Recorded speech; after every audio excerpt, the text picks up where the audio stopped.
اینا خبرهای ورزشی تر و تازه تنها بهر شما. پس با دقت گوش کنید. جایگزین خوسپ گواردیولا معلوم شد. طبق اطلاع دیلی میل سرمربی دسته لیپزیگ یولیان ناگلسمن شاید مربی فعلی منچستر سیتی خوسپ گواردیولا را عوض کند. طبق اطلاع منبع اگر گواردیولا از تمدید شرطنامه با منچستر سیتی سرکشی کند پس رهبریت شهری ها میتواند این موقع را با یولیان ناگلسمن پیشنهاد کند. اینچنین یک نامزد دیگر سابق سرمربی توتنخم ماوریسیو پوچتینیو میباشد. یولیان ناگلسمن سال 2019 با حیث سرمربی لیپزیگ تعیین شده بود. شرطنامه متخصص مذکور با باشگاه لیپزیگ تا تابستان سال 2023 عمل میکند.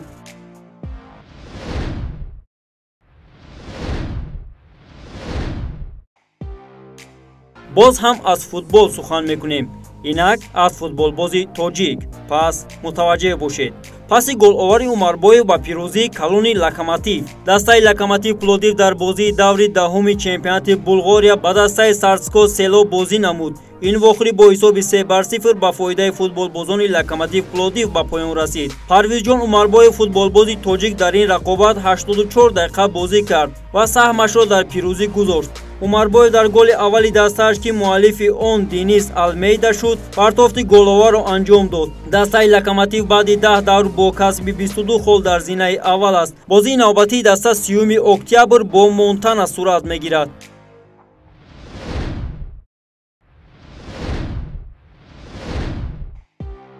یوونتوس بدون رونالدو در عذاب است. در آخر دور پنجم چمپیونات ایتالیا باشگاه یوونتوس در خانه‌اش با تیم ویرونا مساوی کرد. نبرد دسته‌ها در آلیانس یوونتوس دایر شده با نتیجه مساوی 1-1 خاتمه یافت. در قسم یکم بازی دسته‌ها با زدن گل دست نیافتند. کوشش و تلاش‌های میزبانان ثمر آورد و در دقیقه 60 اندریا فاویلی حساب را باز کرد.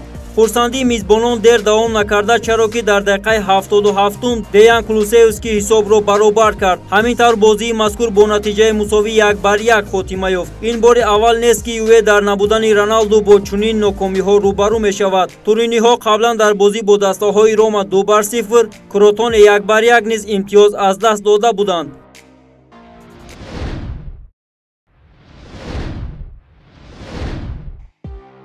اینا خبر ورزشی از UFC.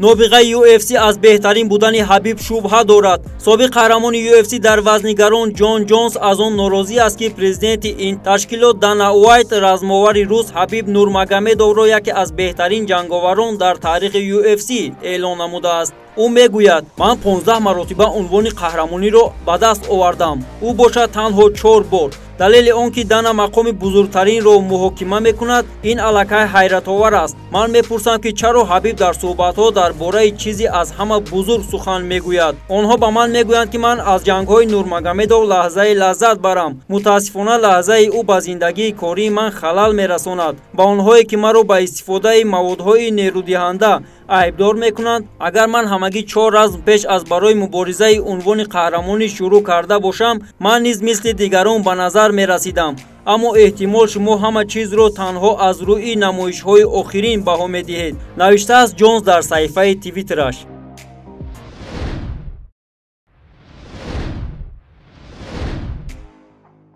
باز هم از UFC خبر میدهیم. جاستین گیجی رزماور آمریکایی نقل کرد که هنگام گریه حبیب نورمگامدوف در میدان با کدام سخنها او را دلبرداری کرد. گیجی گفت بعد انجام سبقت هنگام گریه حبیب نورمگامدوف او با قهرمان UFC در وزن سبک اظهار همدردی کرد. گیجی به نورمگامدوف گفته است که قبلا امکان مراجعت کردن با او را نداشته است و علاوه نموده است خیلی متاسف است که حبیب پدرش را از دست داد. تو در همین لحظه ها پدر را وادار کردی که با تو افتخار داشته باشد. توضیح داد گیجی سخنهای گفته‌اش در میدان را با ویت سپورت.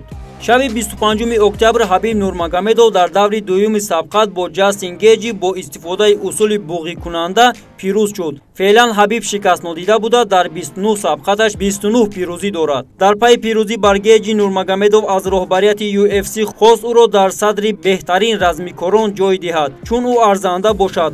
دانا وایت رهبر UFC با حبیب نورمگامدوف در فهرست بهترین رزمکاران جهان مقام اول را داد. جان جونز که تا حال در سرخط بهترین رزمکاران قرار داشت از مقامش به فایده نورمگامدوف دست کشید.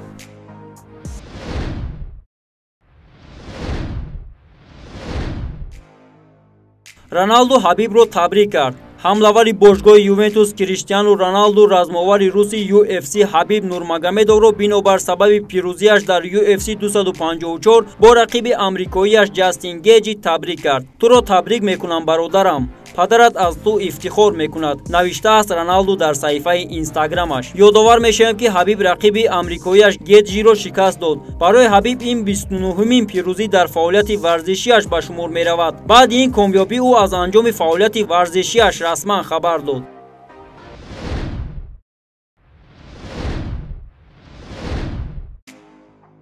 инак аз футбол сухан мекунем. ин левандовски чӣ кор мекунад?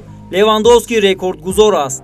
бошгоҳи бавария дар бозии даври панҷуми чемпионати олмон ба тими айнтрахт бо натиҷаи калони 5-0 ғалаба кард. дар ин вохӯрӣ ҳамлагари мюнхении даста роберт левандовски муаллифи хет-трик шуд. ҳамин тавр полшагӣ дар 5 вохӯрии оғози мавсими нави бундеслига бо задани 10 гол даст ёфт ва муаллифи рекорди нав гардид. дастоварди мазкур қаблан ба собиқ футболбози Боруссия Мюнхен-Гладбах Петер Мейер рабт дошт. ин номбурда дар 5 бозии оғози мавсими 1967-1968 ба задани 9 тӯб даст ёфта буд. ёдовар мешавем ки мавсими гузаштаи худи роберт ин натиҷаро такрор намуда буд. дар ҳоли ҳозир бавария бо ҳисоби 12 имтиёз дар ҷои дуюми ҷадвал қарор дорад.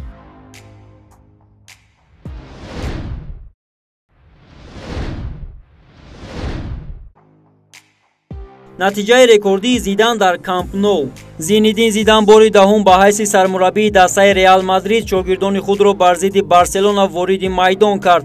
мутахассиси фаронсавӣ ҳарчанд аз рақиби азалии худ ду бор шикаст хӯрдааст, вале ин бохтҳо дар варзишгоҳи хонагии даста Сантьяго Бернабеу иттифоқ афтодаанд. баръакси ин ӯ дар бозиҳо дар майдони ҳариф Камп Nou боре ҳам шикаст нахӯрдааст. Зидан ин дафъа низ дар баробари мизбонон натиҷаи эҷобиро ба қайд гирифт. ҳамин тавр ӯ аввалин мураббие гашт ки дар 6 бозӣ дар майдони ҳариф дучори шикаст намешавад.